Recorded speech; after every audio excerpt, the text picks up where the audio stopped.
जय श्री हरि विष्णु। श्रद्धावान लभते ज्ञानम तत्परः संयते इंद्रियः ज्ञानम लब्ध्वा पराम शांतिम चिरेणाधिगच्छति। अर्थात श्रद्धावान मनुष्य और अपनी इंद्रियों पर संयम रखने वाले मनुष्य ही अपनी तत्परता से ज्ञान प्राप्त करते हैं, और जब उन्हें ज्ञान प्राप्त हो जाता है तो फिर उन्हें शीघ्र ही परम शांति अर्थात भगवान की प्राप्ति हो जाती है। आप सभी दर्शकों का हमारे YouTube चैनल डिजिटल महात्मा पर हार्दिक अभिनंदन और स्वागत है। आज की अपनी प्रस्तुति में हम आपको वेदों और उपनिषदों के दिव्य ज्ञान के माध्यम से यह जानकारी देने का प्रयास कर रहे हैं कि मोक्ष क्या है, इसको क्यों प्राप्त करना चाहिए और इसको कैसे प्राप्त किया जा सकता है।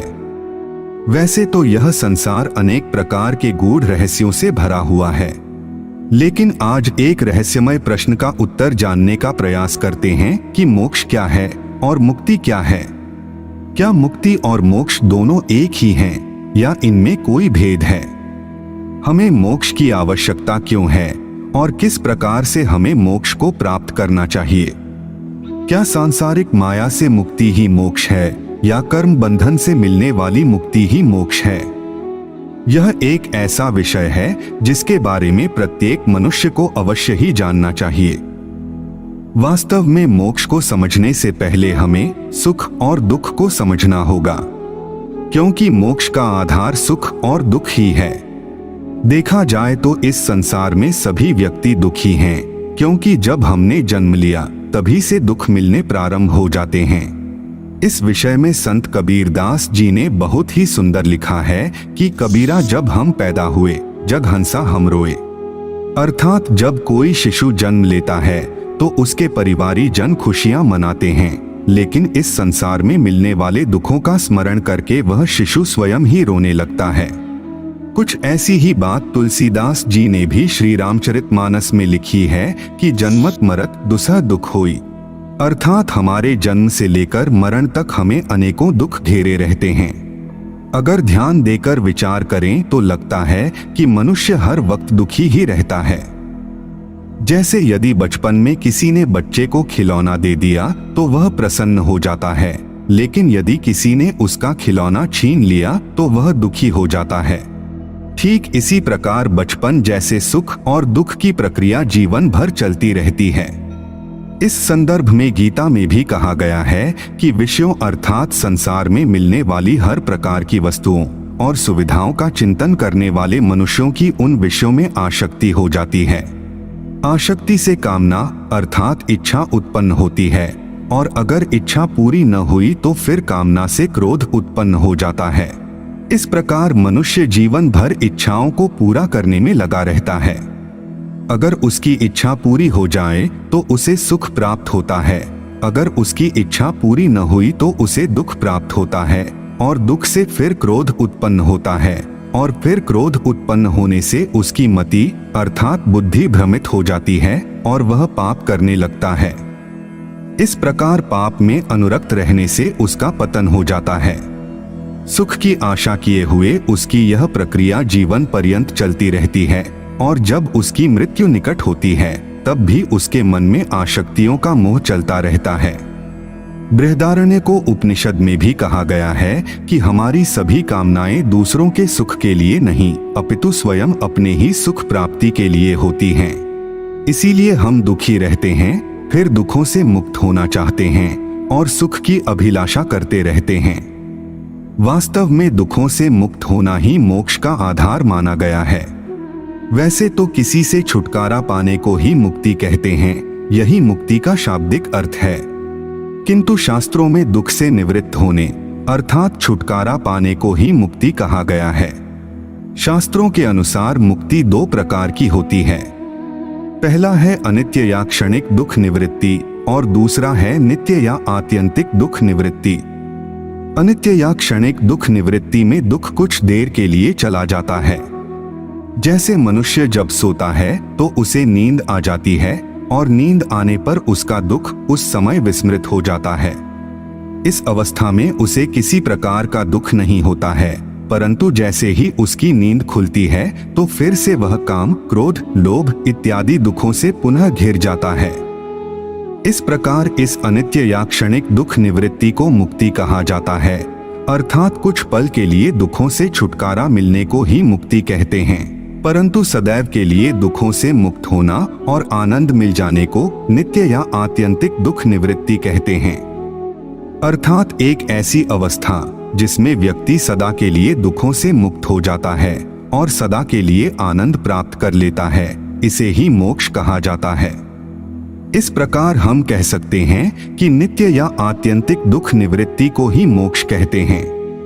तैत्तिरीय उपनिषद में भी कहा गया है कि वही रस है, अर्थात वह परमात्मा ही जीवन रस है और जीवात्मा उस रस को प्राप्त करके ही परम आनंद युक्त हो जाती है, इससे मोक्ष की प्राप्ति होती है। अब वेदों के शब्दों में समझते हैं कि मनुष्य दुखी क्यों है।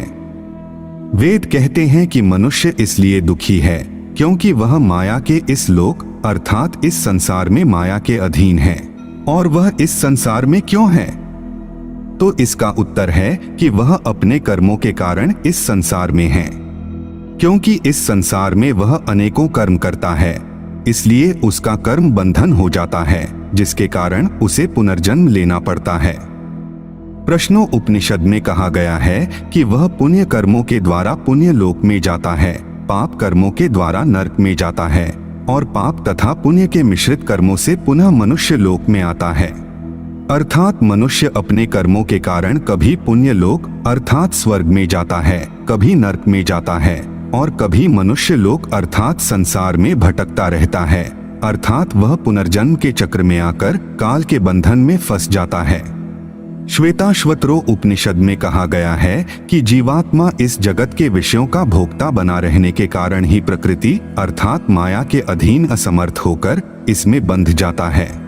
इस प्रकार कई बंधन हैं जिनमें वह बंध जाता है, जैसे माया का बंधन, त्रिकर्म का बंधन, त्रिदोष का बंधन, पंचकोश का बंधन, काल का बंधन इत्यादि। परंतु जो मनुष्य परमात्मा के अधीन होकर इन बंधनों से मुक्ति पा लेता है, वास्तव में वह मोक्ष को भी प्राप्त कर लेता है। इन बंधनों से मुक्ति का नाम ही मोक्ष है। देखा जाए तो मनुष्य अपनी शारीरिक और मानसिक तृप्ति के लिए ही कर्म करता है और कर्म ही मुक्ति के मूल कारण हैं। यदि मनुष्य सभी कर्मों के फलों व आसक्तियों से छुटकारा ले सके तो उसे मोक्ष की प्राप्ति हो जाए। लेकिन कर्म करने वाले मनुष्य माया के 3 गुण अर्थात त्रिगुण जैसे सात्विक कर्म, राजस कर्म और तामस कर्म के अधीन हो जाता है, क्योंकि मनुष्य के कर्म का कारण माया के यही 3 गुण हैं। यदि मनुष्य कर्म बंधन या दूसरे शब्दों में कहें तो पुनर्जन्म से मुक्ति प्राप्त करता है तो उसे मोक्ष की प्राप्ति भी स्वयं ही हो जाती है। परंतु कुछ मनुष्य जो आध्यात्म को नहीं मानते हैं, लेकिन वे प्रश्न करते हैं कि हमें मोक्ष की आवश्यकता क्यों है, क्यों हम मोक्ष प्राप्त करें, तो इसका एक स्पष्ट सा उत्तर समझ में आता है कि चाहे आस्तिक हो या नास्तिक हो, सभी सुख की अभिलाषा करते हैं, आनंद की अभिलाषा करते हैं, माया रूपी दुखों से मुक्ति चाहते हैं और इस जीवन मरण के चक्र से मुक्त होकर उस परमपिता परमेश्वर के श्री चरणों में विलीन होना चाहते हैं। परंतु भगवान की प्राप्ति या मोक्ष पाने के लिए मृत्यु की प्रतीक्षा नहीं करनी होती है, क्योंकि किसी भी मनुष्य को मृत्यु के बाद कर्म करने का अधिकार नहीं है। अतः मनुष्य को अपने जीवन काल में ही मोक्ष की अवस्था प्राप्त करनी होती है, तभी वह मृत्यु के बाद परम गति को प्राप्त हो सकता है। ऐसे कई उदाहरण हैं जिन्होंने अपने जीवन काल में ही अपने लिए मोक्ष का मार्ग प्रशस्त किया। गोस्वामी तुलसीदास जी, कबीरदास जी, सूरदास जी, मीराबाई, भक्त प्रहलाद तथा राजा परीक्षित इत्यादि अनेकों भक्त हुए जिन्होंने अपने जीवन काल में भगवान अर्थात मोक्ष को प्राप्त किया, फिर संसार को छोड़ने के बाद परम गति को प्राप्त हुए। तो यह थी मोक्ष और मोक्ष प्राप्ति के बारे में एक छोटी सी जानकारी। हम आशा करते हैं कि आपको यह जानकारी अच्छी लगी होगी। अगर अच्छी लगी हो तो वीडियो को लाइक करें और हमारे चैनल को सब्सक्राइब करने का कष्ट करें। अगर आपने हमारा चैनल पहले से ही सब्सक्राइब कर रखा है तो इसके लिए हम हृदय की अनंत गहराइयों से आपका कोटि कोटि धन्यवाद करते हैं। अपनी अगली प्रस्तुति में हम आपको एक नई जानकारी देने का प्रयास करेंगे। एक बार फिर से आपका बहुत बहुत धन्यवाद। जय हिंद, जय भारत।